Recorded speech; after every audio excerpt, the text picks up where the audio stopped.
अब बात करते हैं डिविडेंड पेइंग स्टॉक्स के बारे में। तो सबसे पहले हम ये समझने की कोशिश करते हैं कि डिविडेंड पेइंग स्टॉक क्या होते हैं, विथ सिंपल एक्सप्लेनेशन के साथ।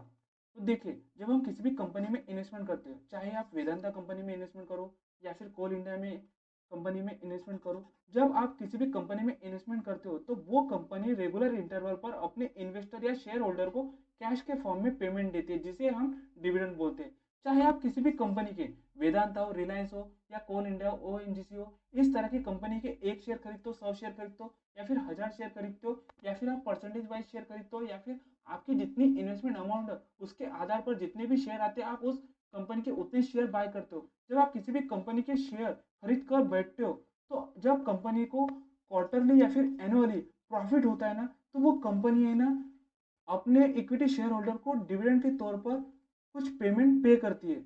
मान लीजिए आपने वेदांता कंपनी के शेयर खरीदे और वेदांता कंपनी के आपने सिर्फ 100 शेयर खरीदे और कंपनी को प्रॉफिट हुआ, और प्रॉफिट होने के बाद उस कंपनी ने 10 रुपये पर शेयर डिविडेंड डिक्लेयर किया, तो आपको है ना 100 इंटू 10 रुपये सीधे बैंक अकाउंट में डायरेक्ट ट्रांसफर हो जाते हैं।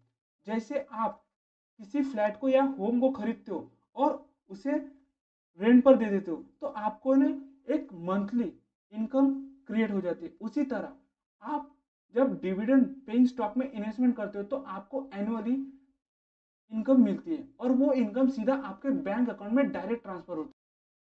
देखिए, अगर आप एक बिगनर इन्वेस्टर हो तो आपके दिमाग में एक थॉट होगा कि डिविडेंड का पैसा कहाँ से आता है। जब आप किसी भी कंपनी में इन्वेस्टमेंट करते हो, चाहे वेदांता में करो, कोल इंडिया, बीपीसीएल, सन टीवी और बहुत सारी कंपनियां जो डिविडेंड पे करती है, तो आप जिस भी कंपनी में इन्वेस्टमेंट करते हो तो उस कंपनी को प्रॉफिट होता है, तो वो प्रॉफिट का कुछ हिस्सा है ना कंपनी अपने पास रखती है और प्रॉफिट का कुछ हिस्सा अपने इक्विटी शेयर होल्डर को डिविडेंड के तौर पर बांटती है। मान लीजिए वेदांता कंपनी को 100 करोड़ का प्रॉफिट हुआ, तो कंपनी क्या करती है, 50% 50 करोड़ अपनी कंपनी में री इन्वेस्ट करती है और प्रॉफिट का जो 50 करोड़ है वो सीधा अपने इक्विटी शेयर होल्डर को डिविडेंड के तौर पर बांट देती है और ये सीधा पैसा बैंक अकाउंट में डायरेक्ट ट्रांसफर होता है।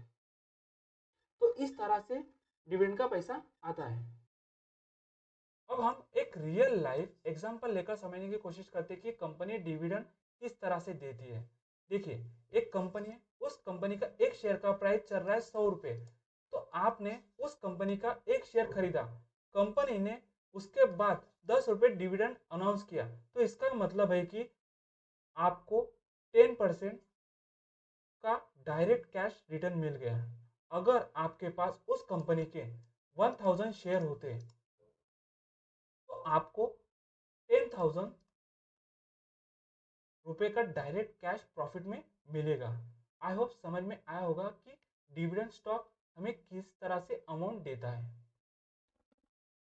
अब बात करते हैं एडवांटेजेस ऑफ डिविडेंड स्टॉक।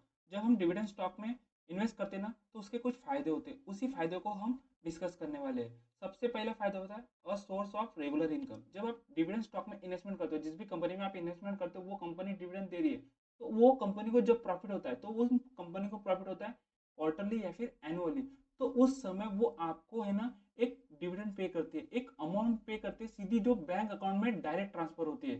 तो ये एक आपका रेगुलर इनकम सोर्स बन सकता है। सेकेंड है बेस्ट फॉर रिटायर पीपल। जो भी डिविडेंड स्टॉक में इन्वेस्टमेंट करता है रिटर्न पर्सन, उससे एक पैसिव इनकम मिलती है, और ये डिविडेंड स्टॉक में इन्वेस्टमेंट करना मतलब पैसिव इनकम का सोर्स बनाना। थर्ड है और safe option for long term investor. जो भी लॉन्ग टर्म का विजन रखते हैं वो इस तरह के स्टॉक में इन्वेस्टमेंट कर सकता है और उसे अच्छे खासे लॉन्ग टर्म में अच्छे रिटर्न मिल सकते हैं। फोर्थ है income continue even when the market fall. जब स्टॉक मार्केट कंटिन्यूसली नीचे गिरता है ना, तब भी उन्हें एक इनकम मिलती रहती है कंटिन्यूसली। फिफ्थ है हेल्प फाइट इन्फ्लेशन। जब आप डिविडेंड स्टॉक में इन्वेस्टमेंट करते हो तो आप इन्फ्लेशन से लड़ने में काफी हद तक मदद हो सकती है। अब बात करते हैं disadvantages of dividend stock. Dividend stock के कुछ नुकसान होते हैं, उसके बारे में बात करने वाले हैं। देखिए, फर्स्ट नुकसान होता है share price do not grow fast. अगर आप डिविडेंड स्टॉक में इन्वेस्टमेंट कर रहे हो और आप ये सोच रहे हो कि मुझे फास्ट रिटर्न चाहिए, तो ये स्टॉक से आप दूर रह सकते हो, क्योंकि ये जो स्टॉक्स होते हैं ना डिविडेंड स्टॉक, स्लो ग्रोथ वाले स्टॉक्स होते हैं। इसीलिए आप इस स्टॉक में सिर्फ लॉन्ग टर्म का विजन रखकर इन्वेस्टमेंट करना चाहिए। सेकेंड नुकसान है slow wealth creation for young investor. Third disadvantage है सम टाइम अ कंपनी में स्टॉप डिविडेंड। जब आप किसी भी कंपनी में इन्वेस्टमेंट कर रहे हो और उस कंपनी को प्रॉफिट हो रहा है, तो इसका मतलब है कि वो कंपनी जरूरी नहीं कि आपको डिविडेंड देगी। अगर आपको कंपनी डिविडेंड दे रही है तो हो सकता है बीच में कभी बंद कर दे। इसीलिए ये सारी चीजें आपको पता होनी चाहिए और तभी आप डिविडेंड स्टॉक में इन्वेस्टमेंट कर सकते